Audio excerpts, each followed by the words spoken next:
one thing the UK incentives had for it is that fundamentally, whilst we had this shift from tax relief to AVEC 2 years ago now, the system's been very consistent, very stable, and the underlying rules haven't changed significantly in quite a long time.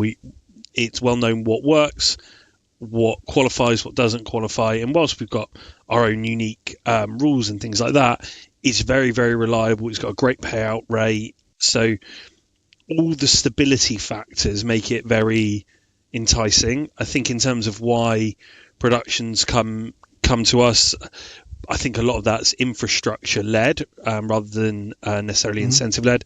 But the incentives absolutely do help, particularly the fact that there's no above the line ATL caps. That's one thing that really makes a difference, and particularly when we're speaking to American producers, is something they love, because it's unlike a number of jurisdictions where you may have a 30% ATL ratio or €2 million ATL cap or whatever it may be, and not having that is a real benefit from a UK perspective. So there's a cap of 80% of the overall production spend. So Yes, that's correct. yeah, we are producers spending the other 20% usually. Also, then back in the States or in Europe, or what do you see happening? I'd say the most common three that we see are Canada, Ireland, and back in the States. Ireland, it's the convenience. It's right next door. There's no language barrier or anything like that. The Irish incentive ties really nicely with the UK incentive, so that's very common, particularly on lower budget productions. There's not the grind. You don't have time difference or anything like that. You can hop on a plane and be there. It's an hour's flight, so all of that makes it really attractive, along with the Irish incentive. Canada has long been a destination that other elements are taken when you're looking to maximise that 20%. Their VFX incentive has always been so good, their post-production incentive, and again it works well with the UK in terms of how productions need to be structured and things like that, so that it's a good one. And then America, because if you're an inbound American production, you might be doing elements in America. That's only natural. We see it with all sorts of places. We've had Belgian tax shelters work hand in hand. We've seen people take stuff to Malta, take stuff to France, Italy, all over. But there is an incentive to do so with the 80% cap. If only 80% of your costs can ever qualify, you might as well take 20% somewhere and get some additional incentive and reduce your net. That's the approach that many producers take. It's worth noting that for our standard rate AVEC for both TV and for film, that we've got the carve out for VFX now. So VFX for those ones sits outside of the 80% cap. You get an enhanced rate on all VFX costs. So that's something that's been done to try and help the VFX industry in the UK, which has always felt that the 80% cap has hit them hard, because relatively speaking it's quite a portable element of production. Yeah, and in order to get to 40%, you need to have the cultural test, the 18 points for that. Or okay, can you briefly explain us how it works? And also, I guess, also for the larger productions, the American productions, they only get the 25, I guess, right? That's correct. So the two key tranches of our incentive, well, there are three tranches overall, but the two major ones are the standard rate, 25.5%, and the enhanced rate of 39.75%. The enhanced rate, that 39.75%, you must have a budget of less than £23.5 million and either have a British writer, a British director, or be a qualifying co-production, an official co-production. They're the criteria to get it, and you get that enhanced rate on up to £15 million. So if you spend 20 million, you're still capped at that 15 million level. It's still better than being a standard rate production. It's why we've got that 15 to 23.5 range, is that otherwise, if it was a hard cut-off, you'd be worse off spending more money, and that's not the intent of any incentive system. So for any production, whether you're standard rate or whether you're the enhanced rate, unless you're an official co-production, you must pass our cultural test. Our cultural test, as you quite rightly say, is 18 points out of 35. and it's a pass-fail test. If you can get the 18 points, apart from one band combination, the golden point rule, which is quite niche, as long as you get your 18 points, you qualify. It doesn't matter if you get 18 or 35, you get treated the same. There's no gold star, there's no brownie points, there's no additional value to going beyond it. And it's a lot more accessible than people often fear that it will be. So it breaks down into 4 categories. The first is the film itself. So where's it set? Where are the characters from? And this is characters, not actors.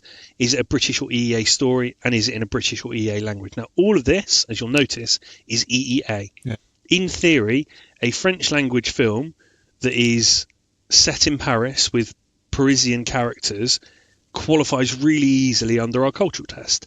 That was put in as part of when we were back in the EU, and even after we've left the EU, that's been kept because it's a really good way of broadening the net on qualification. So that's section A. Right. So if you can get your 18 points in section A, brilliant, move on.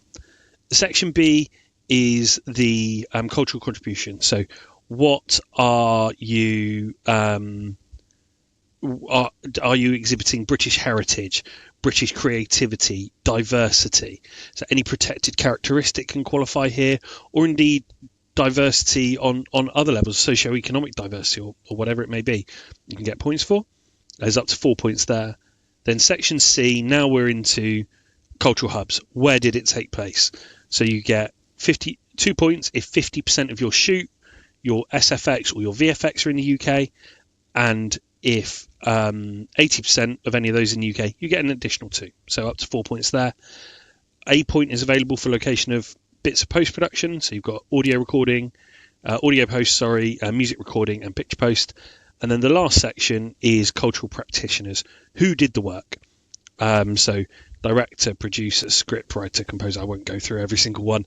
And again, all of that section D and section A are all British or EEA, so the net's wide, so you can get points for French lead cast, an Irish director, things like that.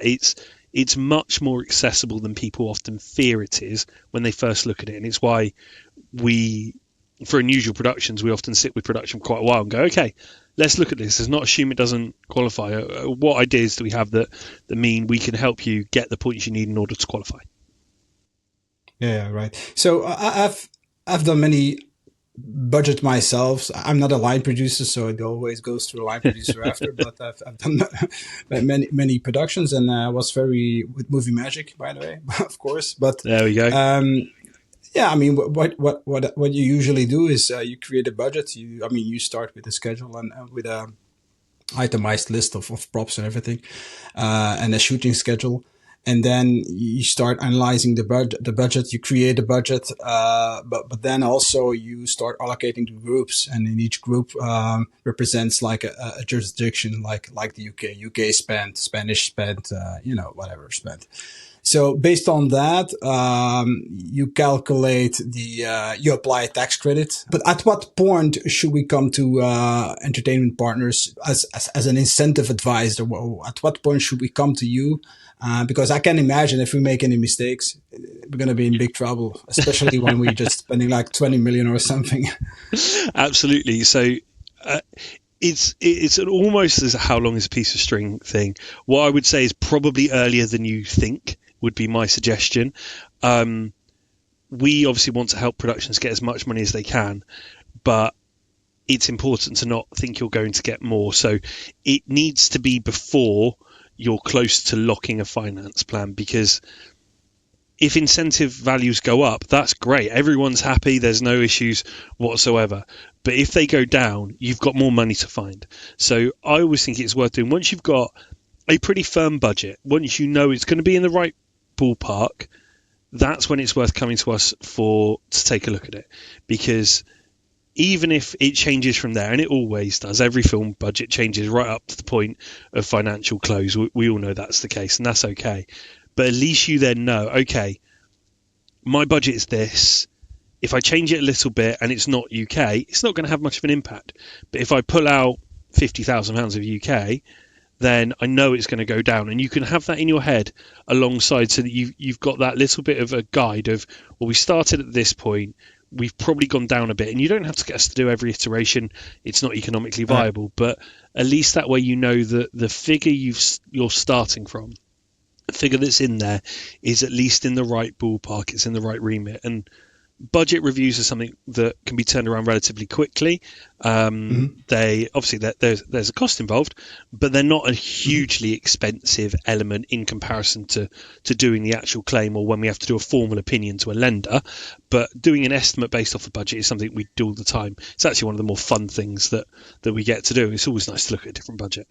So that's something that's there and is worth doing probably just a little bit earlier, so that when you're getting into that conversation with financiers about lending against your tax credit, you know that you're asking for about the right amount of money. You don't want to be saying, oh yeah, can you lend us 500,000, and then we take a look and go, oh, it's 300,000.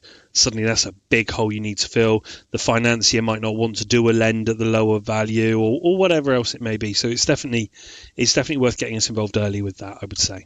What are common mistakes in calculating the tax credit, you see? The 80% rule is, whilst we've had it around for years, is often, it can be misapplied or it can be not applied. I had one recently that hadn't applied the 80% cap, and so were considerably out on their estimate. The other one is, particularly in the new regime, well, I'll go into some of the items that people get wrong, but the other major one is, under our new regime, our incentive is subject to corporation tax. So the headline rates are much higher than the actual rate. So for the enhanced AVEC, 56 something, 53%, 56, 53, yeah. And you're not going to get that. Unfortunately, if you don't know it, you see it, you apply the 80% cap to it, sure, you're still 25% too high. So it's why when we talk about the incentives, we avoid talking about the gross of tax rate. We talk about the 39.75 instead of 53. We talk about 25.5% for the standard rate instead of the 34 that equates to, because it's just a bit misleading. It's not done intentionally to be misleading or anything like that. It's not trying to show, oh, there's more credit available than it is. It's just a fact of how the new system is administrated. In terms of things that people get wrong when they're estimating a UK credit initially, the first one is nationalities. We don't care in the UK what nationality someone is. They can be American, Armenian, South African, Zimbabwean, Malaysian, whatever you want them to be. If they're working in the UK, their costs qualify. It's used or consumed is our basis. So if that person's in the UK, they qualify. The example I always go to, and I know I've said this to you before, Daniel, is Tom Cruise, Mission Impossible. Let's say he shot 40% of his time for that in the UK on stages and the London scenes and things like that. 40% of his fee would qualify because he was in the UK for 40% of his time. It doesn't matter. We know he's American. We know it's being paid to an American company. That's all okay. Yeah. It has to be payrolled, though, I guess, or pay withholding tax. Yes, any UK talent would have, any non-UK talent would have FEU, Foreign Entertainers Unit, withholding tax applied, which is just standard treatment, but everywhere. It doesn't impact their eligibility. So that's one people get wrong, is going, oh, I've got an American director, so we won't get incentive on that. No, they're equally as eligible. There's no problem with that. So that's a major one. The key other thing is, and the same with rights and scripts, they all qualify. They might need treatment prorating over the entire production. So if we've got shoot in one place and post in one place, we'd prorate it, but they still qualify. And the key ones people think qualify but don't are things like completion bond doesn't qualify, finance fees don't qualify, E&O insurance doesn't qualify, and anything relating to finance really doesn't qualify. And obviously there's nothing for press, publicity, P&A, EVK and things like that. Legal also not, legal does. No, legal does actually. Okay. If related to finance, legal doesn't qualify, but your production legals do, and that's based on where the lawyer is sat. So if you've got an American external counsel, it would be non-UK. But if you've got one of the many good UK incentive lawyers, your legal fees, such as relating to production, the production pack and so on, they would qualify. Yeah. Our fees, So unfortunately, do not. You can't get incentive on the fees you pay to get the incentive. yeah. No, yeah, that would be great, right? It'd be great, yeah, fantastic. But unfortunately not. One of the questions I've been asked many times is, let's say you have an actor, he gets $1 million, and you have a 7-week shoot. Let's say he's just shooting 7 weeks in the UK, but then there is 8 months post production where the actor is also needed. So how would you calculate the tax credit, because the actor will also be need to do ADR and other post-production related things. Sure. Typically, we don't typically apportion actors' fees for things like ADR or for table reads beforehand. If they're getting paid a per diem or an allowance or anything like that, or travel costs, whatever, they would allocate to that time, that place. But typically, we treat it as they are being paid for their time acting and performing on screen. So we wouldn't normally look at ADR days and tack it on.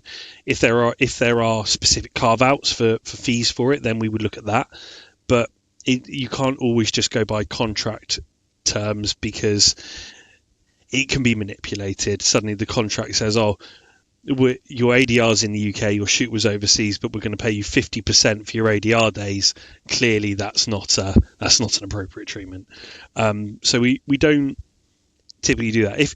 If you've got a situation where someone is wearing multiple hats in a production, so they're a producer and they're an actor, so they're going to be involved in the, we would always encourage people to have the different elements of their work contracted separately with separately determined fees, because that way we can treat the relevant fee in line with the relevant determination, and you don't have to try and split it up in some way yourself. The contracts determine that, and as long as that's done on a reasonable basis, again, not trying to manipulate where things sit, you can do that. I've had it before where people who are like producer director types have wanted to keep their director's fee low because there's DGA residuals and things like that, but their producer fee is higher because they control both bits, so that they allocate it between the two. So sometimes we take a bit of a hybrid approach to things like that. Right.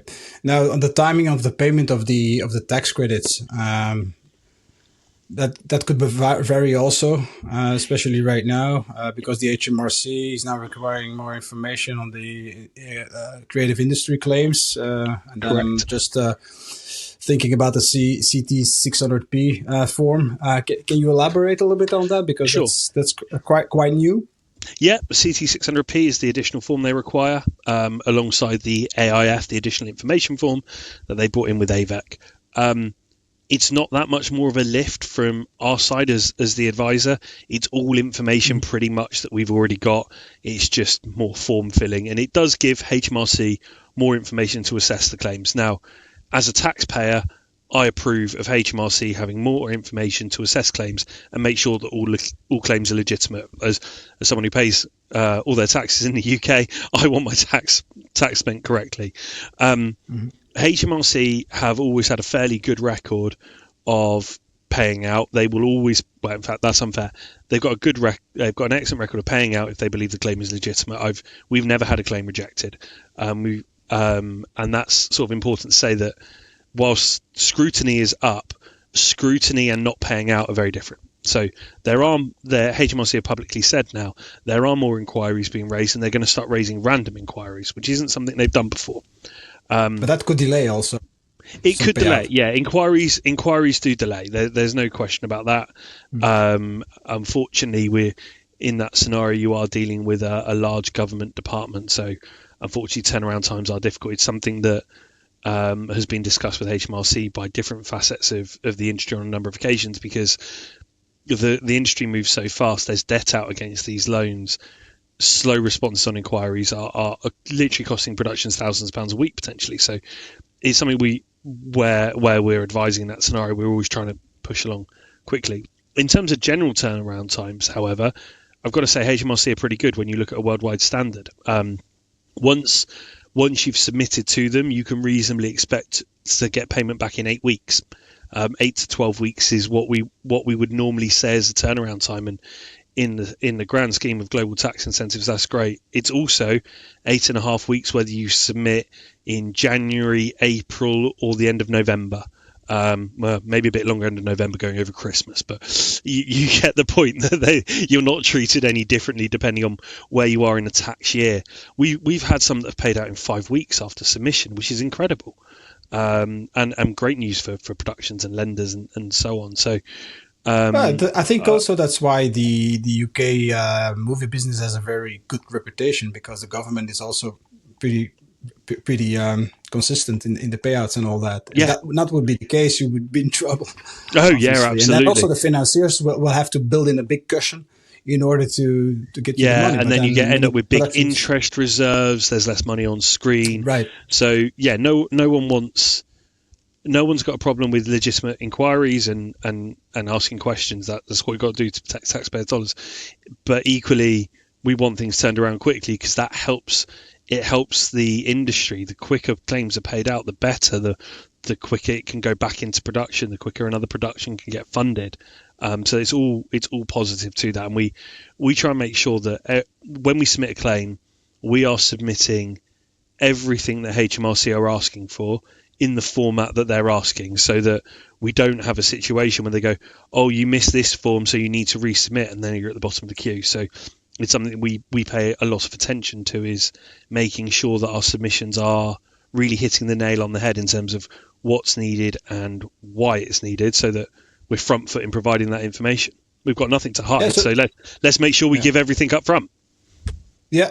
No. I mean, that's the way to go, and also you don't want to lose any time. So, I mean, they're going to ask anyway, or whatever. Yeah. I mean, it's just like the transparency makes things Absolutely. much easier.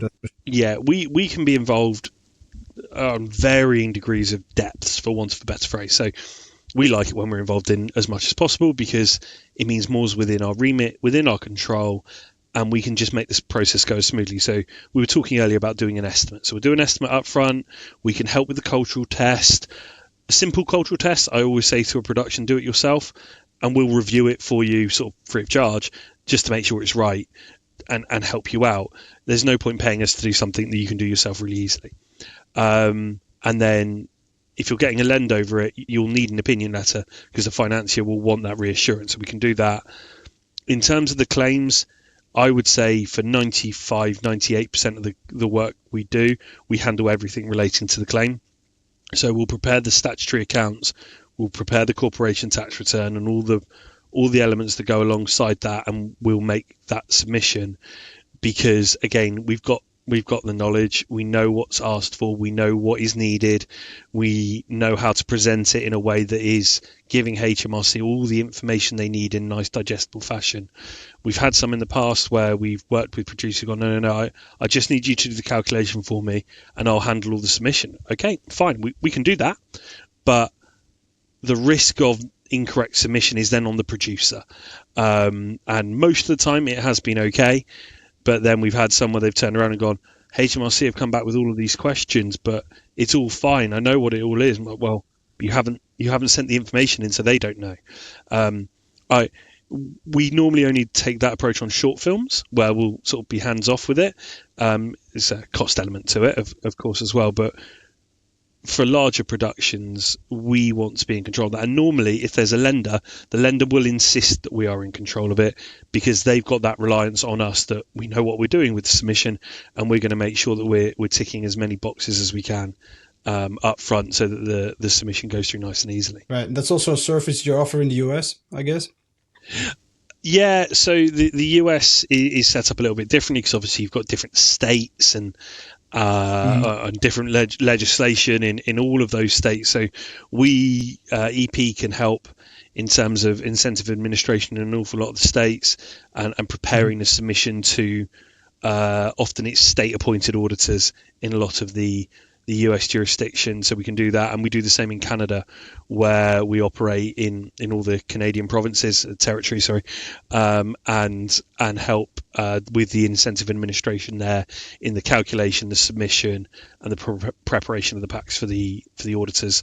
And my Australian, New Zealand colleagues would be very disappointed if I didn't say we can do it there as well. So a few jurisdictions around the world where the UK is a corporation tax-based system. The offering is slightly different, of course, but fundamentally we can assist with a lot of the same things in all those territories. So I wanted to go back on the HMRC because they're also looking on connected companies. Yes. And see how the money streams going, obviously.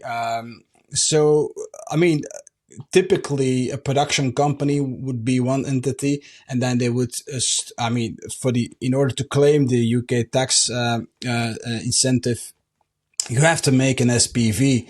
So there is always a connection in that sense. So how does that work, and what are the do's and don'ts, and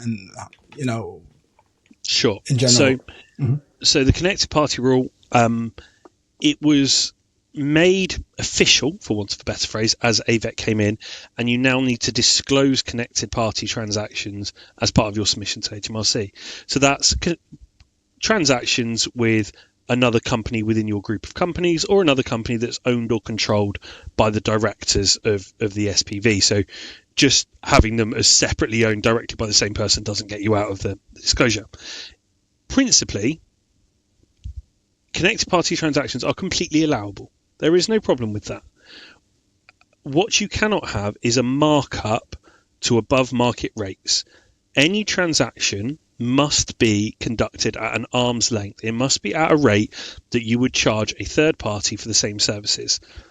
The actual legislation is worded slightly backwards in that it says you cannot have any profit element associated with connected party transactions unless they are at a demonstrably market rate. So a little bit backwards, but it comes to the same thing. Now, we see all the time.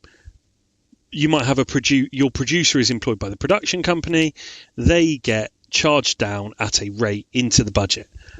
That isn't in and of itself a problem. We need to disclose that to HMRC, but that's fine.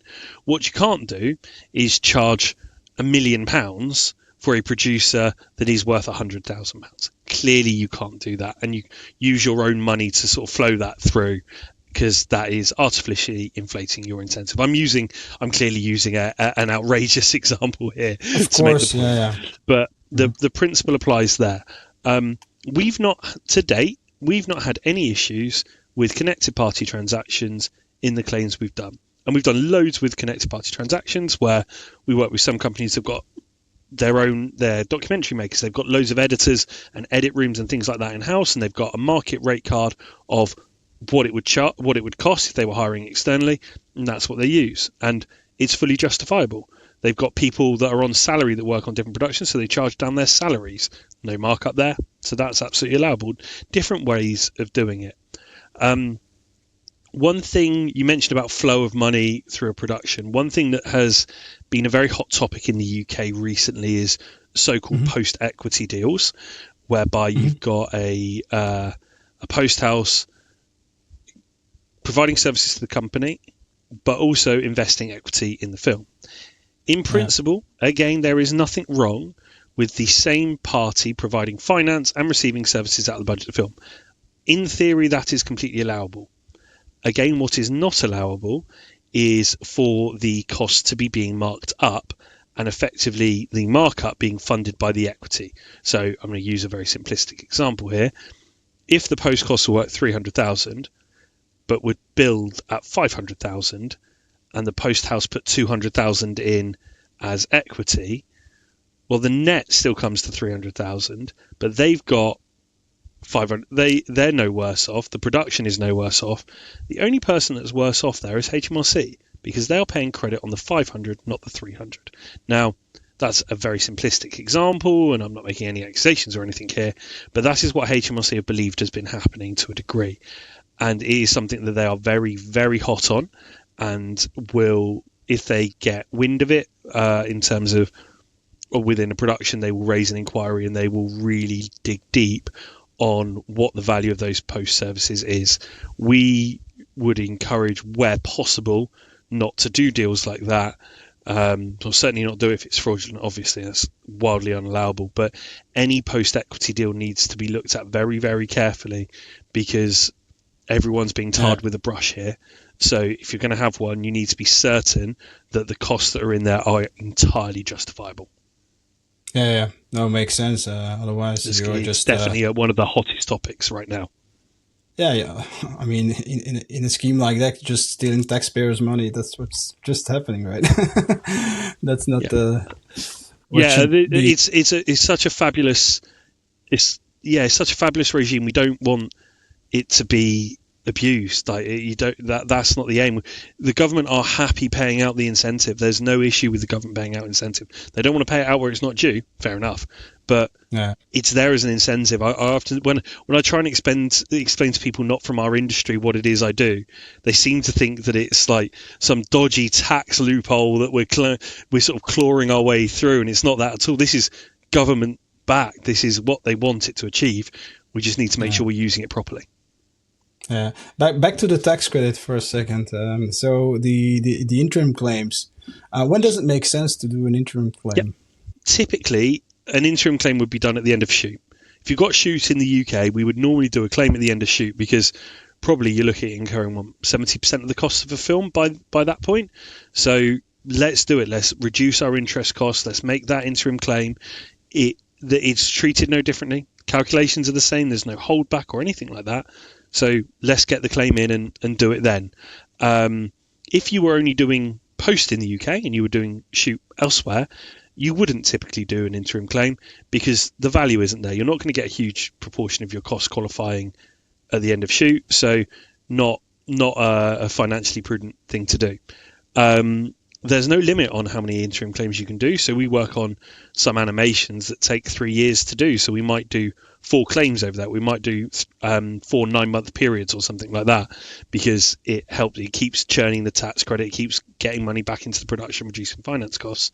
But that's quite bespoke to animation, really. Typically, we do 2. We do end of shoot and then final.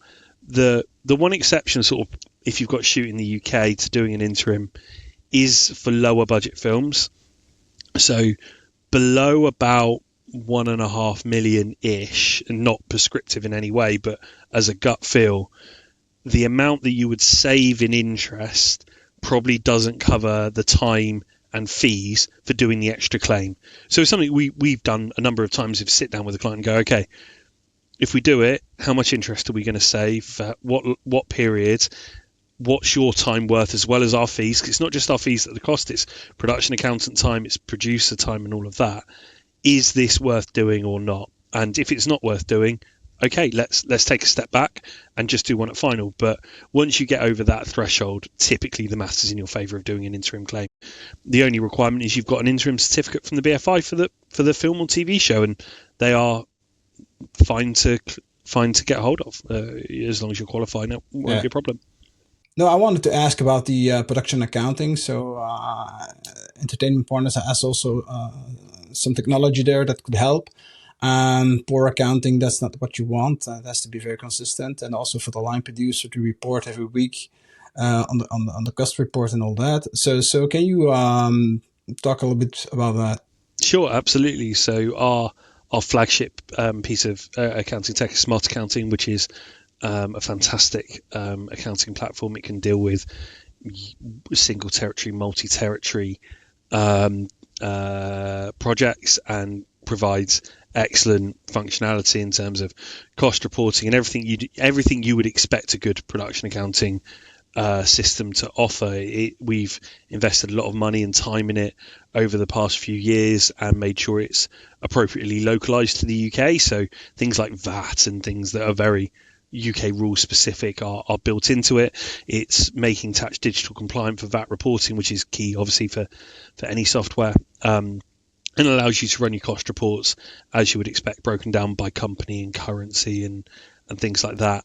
Coming up soon in the UK, we're going to have our UK release of Smart Start and Smart Time, which is our digital onboarding and digital contracting systems, which will be integrated with smart accounting and with our payroll offering, which is going to provide sort of a one-stop shop for integration of payroll, journals, timesheeting, and all of that, all under sort of one banner set of services and technology. And we're really excited. We've had it in the US for a little while now, and we've got it going in the UK. We're testing at the moment, and we're expecting to have a sort of a full-blown availability of it later this year, early next year, I believe. Okay, cool.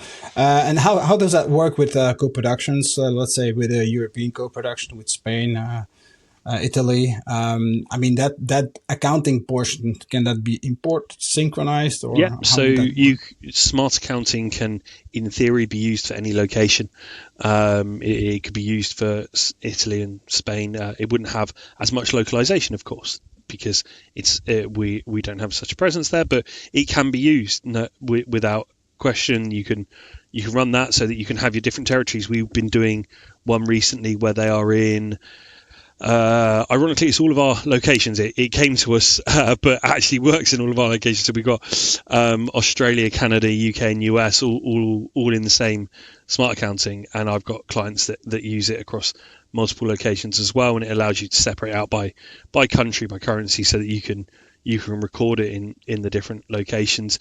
Equally, if you've got a production service partner that is tied to a system in their country, or has a strong preference, then you can still create consolidated reports via import and bits like that. I know production accountants who I've worked with on another production they had with Italy recently, where the Italian unit was needed to use a different piece of software, so they were importing the Italian bits into smart accounting so that we can still have that global controllable cost report for the FC and the line producer to be able to go through in their weekly cost report meetings.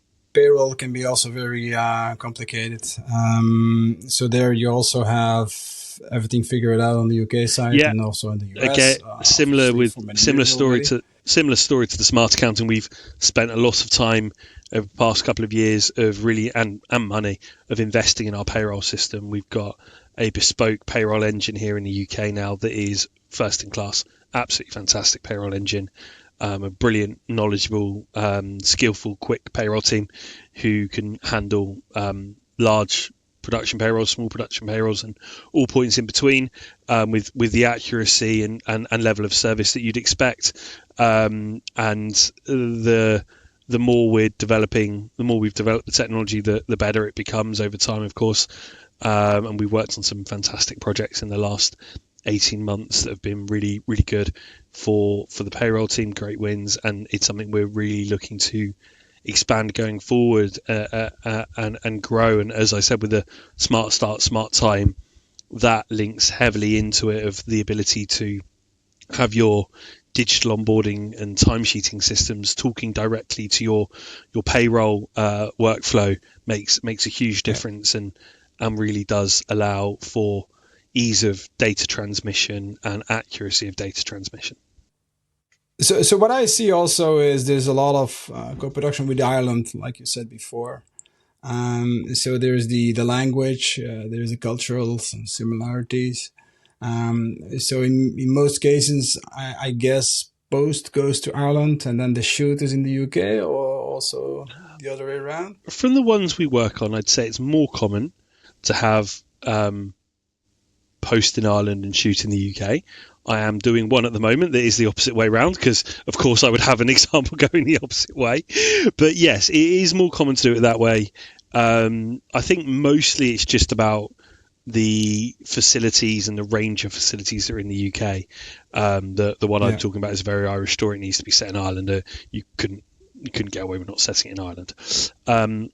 But it's a common path. It works really well, and that works both as a service arrangement or as an official European co-production, which is a great way to access the enhanced AVEC if you don't have a British writer or director. Let's say it's a project with an Irish writer director.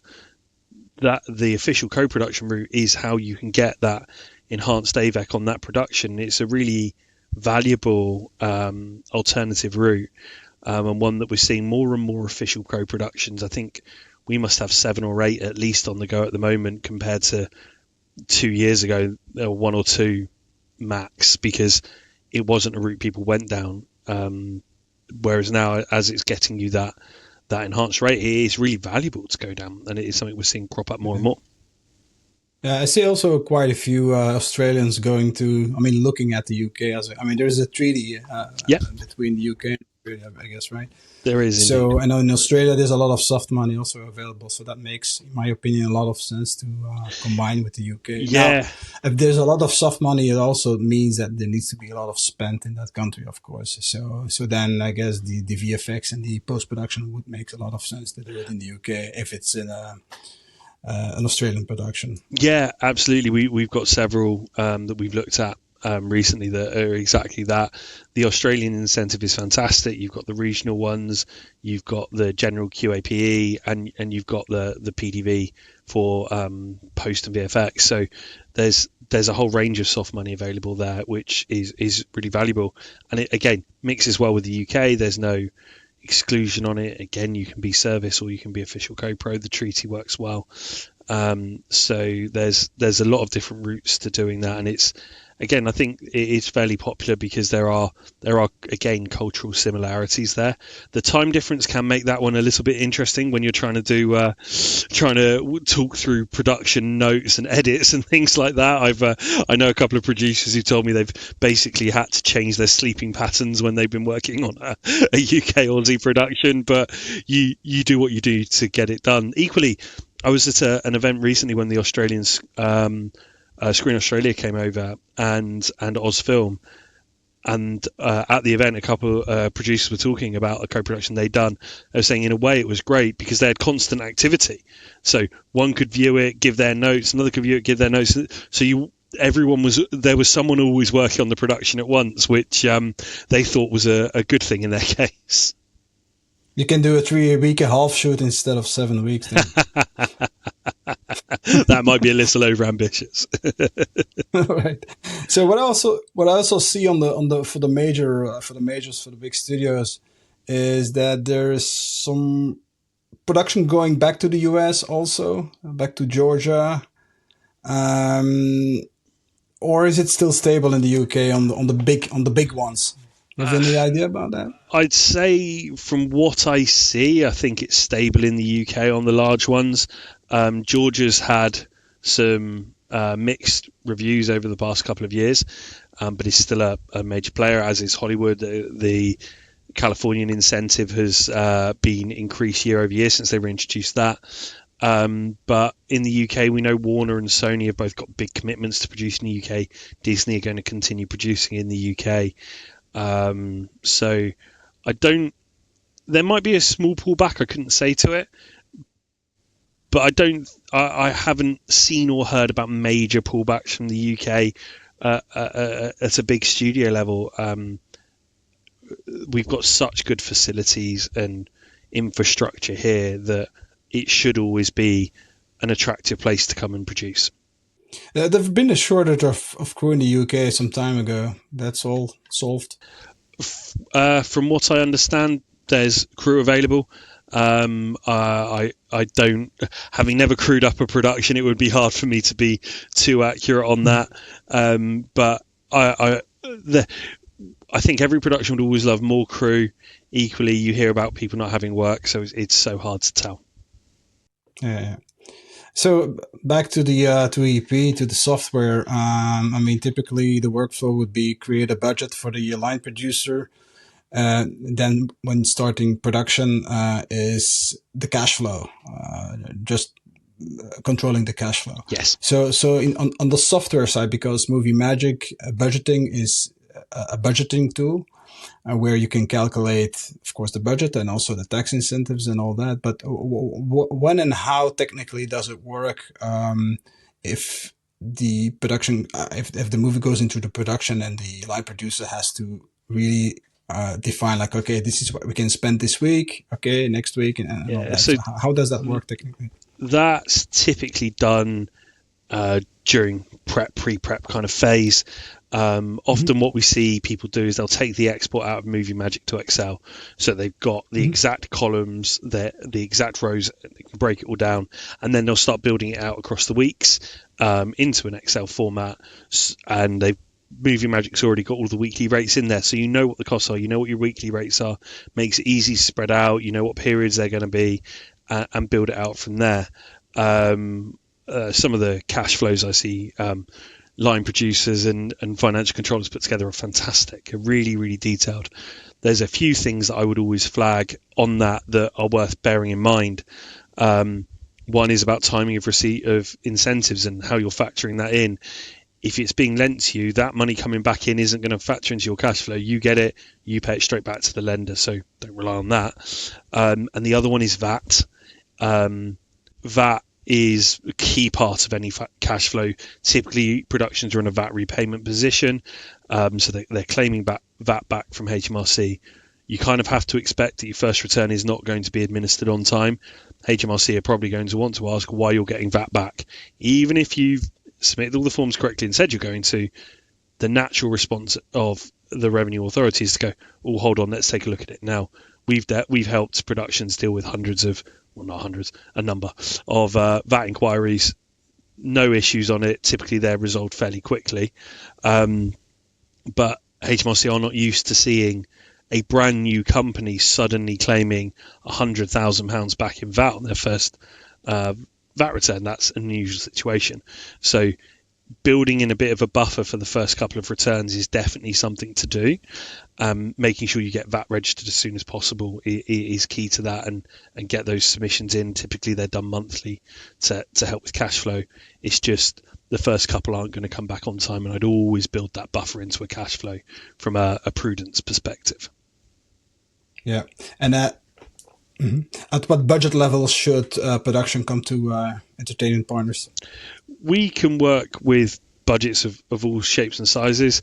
Once you're below sort of 500,000, it can become a little bit difficult just from a financial cost perspective. But we'll always try and work with productions at budgets. There are ways we can make it work, whether we just do the specialized things and you get someone else to do some of the more standard form bits. So I'd never say to anyone, oh, unless your budget is over 500,000, don't contact us. Not at all. We're here to help, and we'll always have a discussion and chat through what we could do and how we can make it work. We've done short films that have got budgets of £60,000 where we've done as little work as we can to help them get the tax credit, in conjunction with other partners, where pay us for the expertise for the bits we're experts in, and use someone else to do the standard bits. So we'll always take a look at a project and try and help out. And if we can't, we're always trying to suggest a way or a means to get that, to help you get the incentive back. We want to help. We work in the indie sector primarily, and the indie sector is always looking for some help. So we're just trying to help productions as best we can. Okay, Lloyd, thanks so much for all this information and the insights on the production. I think it's very interesting for producers starting out. Where do you start? That's always a question. So they can start with Lloyd if they want to. Come and speak to me. But I'm not a creative person. I've got no background in the film industry. I'm an auditor that stumbled into incentives and have now done incentives for 10 years. So I often say you don't want your accountant to be too creative. That gets you in trouble. Yeah, that's we all have our specialities, and I think there's a lot of nuts and bolts in production. Absolutely. So there you go. All right, man. Indeed. Okay, thanks a lot, and that's a cut. Absolute pleasure.